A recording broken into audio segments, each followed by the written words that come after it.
So Nick, a little while ago, you turned around to me and said, something exciting has come up that I think you'd like to see. Yes, no, I was initially approached about this painting.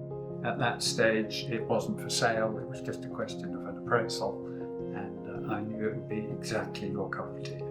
That's right, and we knew the painting as The Red Chair, and as we can see, it's a fabulous example of the Scottish colourist Cadell's still life paintings from the early 1920s. So we both were absolutely thrilled to see it. Yes, so we eventually got to see the painting as opposed to a photograph. We got it in, we turned it round, and we found to our surprise that Cadell had called it the Blue Jug, rather than the Red Chair, which is the way it had been known in recent literature.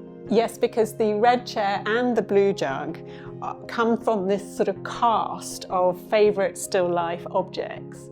And the Red Chair in particular, that's one of a couple that he painted and used as key features of his paintings of the period, a visual motif that he really liked. And you can see what effect he put it to in this painting, sort of providing the structure of the composition. So it's got this incredible power, even when we were looking at it, you know, on a computer, let alone when you see it in the flesh, to make you stop and look. Yes. And I think the other thing that's quite interesting is that sometimes in his still lives, he makes his signature quite clear. He obviously was very interested in the overall composition here. So in fact, he has signed in blue up in this top right-hand corner. If you look under ultraviolet light, you can see his signature. So he signed in blue against the background because he does not want the signature to detract from the overall composition.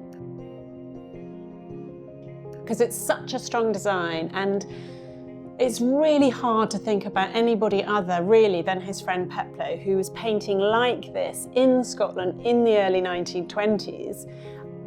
I think these works were almost shockingly modern and still so striking today. And we know that it appealed to artists because of something else that you discovered. Yes, well, on the back, there are a couple of labels, one which refers to one of the previous owners, Joseph Kent Richardson, who was a minor artist, but a well-known name within the Edinburgh cognoscenti. There is a lovely exhibition label. Yes, so he lent it to the National Galleries of Scotland memorial exhibition, in effect, that was staged in 1942, 5 years after Cadell's death. And that was the last exhibition of his work held in the public sector until the National Galleries of Scotland mounted a retrospective exhibition in 2010. So we hope that everyone is going to be as excited about the appearance of the Blue Jug on the market as we are, and we'll find out during the sale on Thursday. And as the auctioneer for the evening, I shall be looking for an equally positive result.